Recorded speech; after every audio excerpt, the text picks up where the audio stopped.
बिस्मिल्लाहिर्रहमानिर्रहीम। अस्सलाम वालेकुम नाज़रीन और सामीन।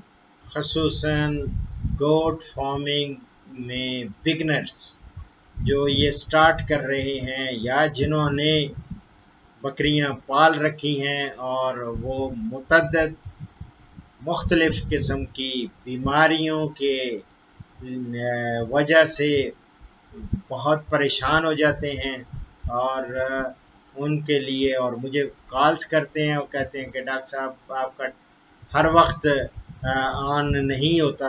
जब भी हम फ़ोन कॉल आओ, बहुत सारे लोगों ने तो इतना गिला किया है कि उनको पता नहीं 10-10 साल के बाद वो पहली दफ़ा उनको मिला है मेरी टेलीफोन कॉल।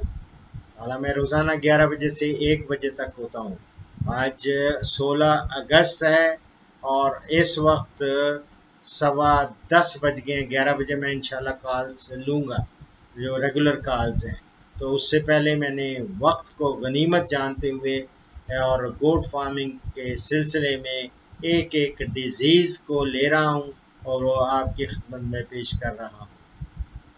इस वक्त मैं डायरिया के बारे में बताना चाहता हूँ, जिसको आम ज़ुबान में कोई पेचश कहता है, कोई मोख कहता है। लूज असल में फीसिस हो जाते हैं, उनकी जो मिंगनियाँ हैं वो लूज हो जाती हैं। डायरिया है लूज फीसिस। तो लूज फीसिस जो हो जाते हैं बाज़ दफ़ा वाटरी टाइप पानी की तरह भी वो बहना शुरू हो जाता है। और प्लीज़ इसमें सबसे ज़्यादा मुतासर होने वाले होते हैं छोटे किड्स। स्मॉल जो मेमने हैं मेमनियाँ हैं वो बहुत ज़्यादा मुतासर होते हैं उनके लिए। और क्यों होते हैं, वजह क्या है, काज क्या है इसका? काज उसका होता है इम्प्योर मिल्क। उसको प्योर मिल्क नहीं मिल रहा, इम्प्योर आप कोई और कंज्यूम करा रहे हैं, उसको किसी गाय का दे रहे हैं या कोई और चीज़, और आपको पता नहीं है कि गाय के दूध को आपने किस तरह स्टेरलाइज करना है, कैसे बॉयल करके ठंडा करके और उसके अंदर उसको थोड़ा पतला करना है फर्दर बकरी के तरह। तो वो किस तरह करेंगे आपको उसमें मैं बताया हुआ है। 16 हिस्से आपने गाय का दूध लेना होता है और एक हिस्सा उसमें आपने लिक्विड पैराफिन डालनी होती है। 1 रेशो होता है 16 का, 16 रेशो मिल्क के और एक हिस्सा उसमें लिक्विड पैराफिन का। वो जब डाल लेंगे वो हजम भी जल्दी हो जाएगा, डायरिया भी नहीं लगेगा मेमनों को जब मेमनों को पिलाते हैं।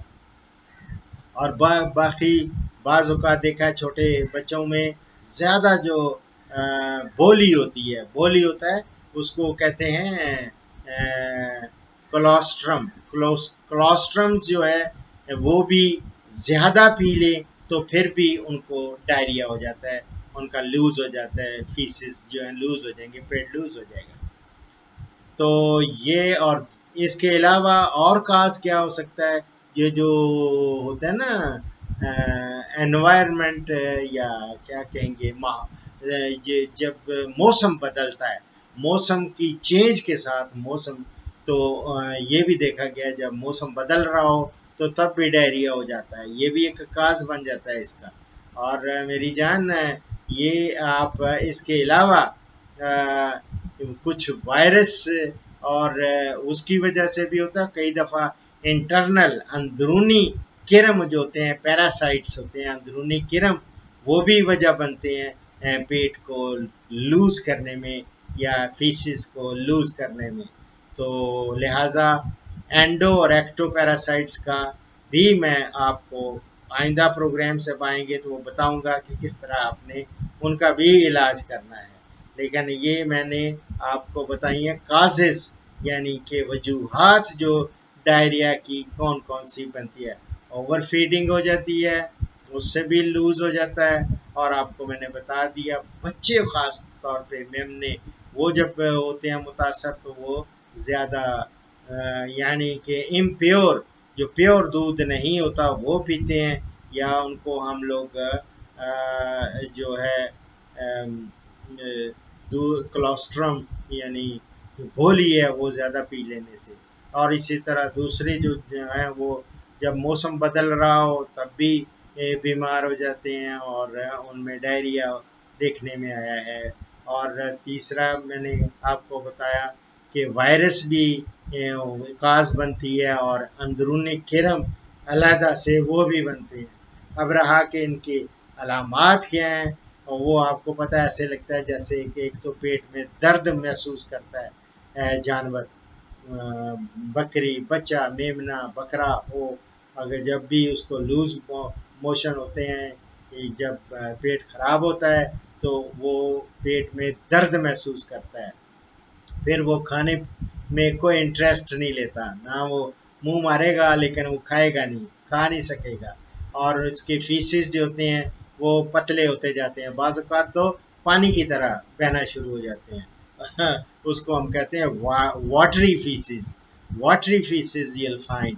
तो प्लीज़ जो इंडियंस भी मेरे प्रोग्राम्स देख रहे हैं और महाराष्ट्र और पता नहीं कौन कौन सी इंडिया की रियासतें हैं जो इतनी ज़्यादा हिंदी उर्दू नहीं समझते, तो मैं आम फहम बातें कर रहा हूँ, हो सकता है कि आप लोग इसको फॉलो कर लें। अगर दोस्त हु कांट अंडरस्टैंड, और स्पेशली बंगालीज और नेपालीज जो प्रोग्राम देख रहे हैं, वो प्लीज़ ये इसके symptoms, when once we see the symptoms of diarrhea, so looks like in pain in belly, and they're not interested in feeding, and watery feces are observed. These are the common symptoms of diarrhea. ठीक है मेरी जान। ये इसके बाद diarrhoea का, ये अगर ज़्यादा देर तक कुछ लोग इनका ख़ास तवज्जो नहीं देते और लंबे चलते हैं, ज़्यादा देर तक डायरिया होगा तो क्या हो जाएगा, that will lead to dehydration.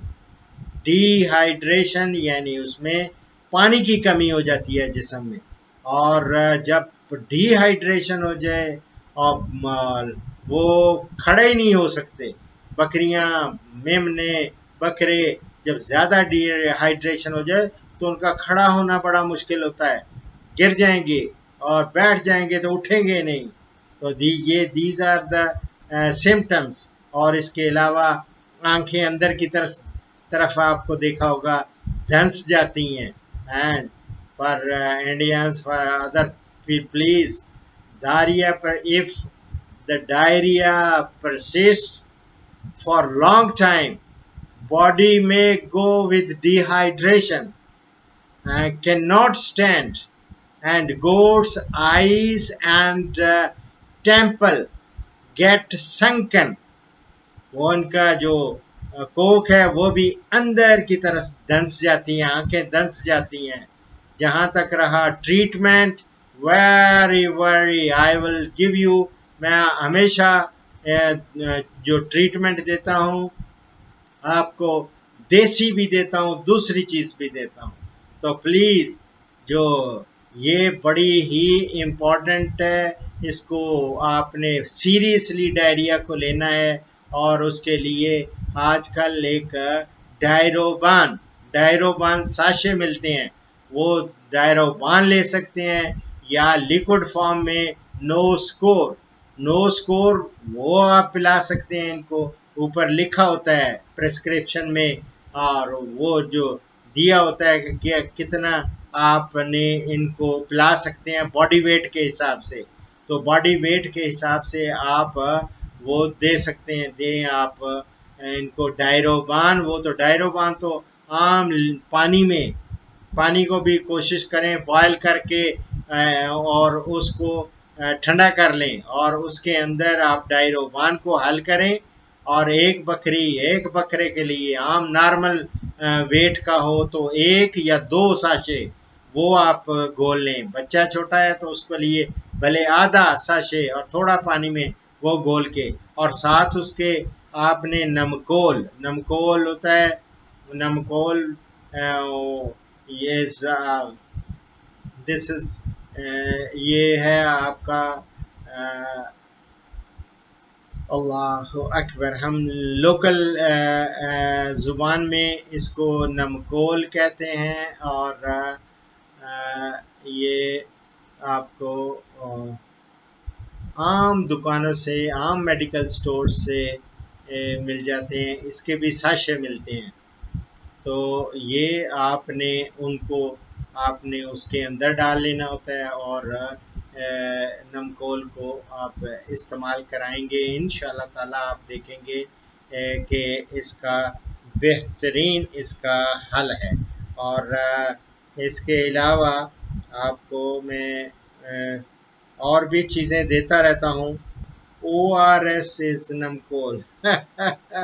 ये वेरी इंटरेस्टिंग। तो ORS के साशे वो भी मिला के दें, उसमें पूरे सॉल्ट्स वगैरह होते हैं ताकि डिहाइड्रेशन और नमक की कमी, नमकियात की कमी भी ना हो। और ये करना है। और इसके साथ एक और एनक्योर 20% का इंजेक्शन है, वो लगाते हैं। Indians who are listening my programs, watching my programs, please they should note down that they can find no score, that is suspension, that you can give it say according to body weight 1 ml for 2 kg body weight। और similarly वहाँ उनको injection लगाएं एनक्योर 20% के। Encure, what is Encure? Encure is in Pakistan. This injection is available with the name of Encure। लेकिन India में आप इसको अगर आपको पता करेंगे तो आप उनको कहें enrofloxacin. Enrofloxacin it's a broad spectrum antibiotic injection. ये 2 से आप दे सकते हैं 5 दिन तक, फ्रॉम 2 days to 5 days। या इंजेक्शन डेली वहाँ एक लगाना है। और ये बकरी को बड़ी को 5 cc 5 cc और छोटे मेमनों को या दूसरों को वो अकॉर्डिंग टू बॉडी वेट आपने वो लगा देना है। एनक्योर 20%। इंशाल्लाह ताला ये डायरिया से आपका बकरे, बकरियां, मेमने सब बच जाएंगे। दुआओं में याद रखें। फीमानल्लाह।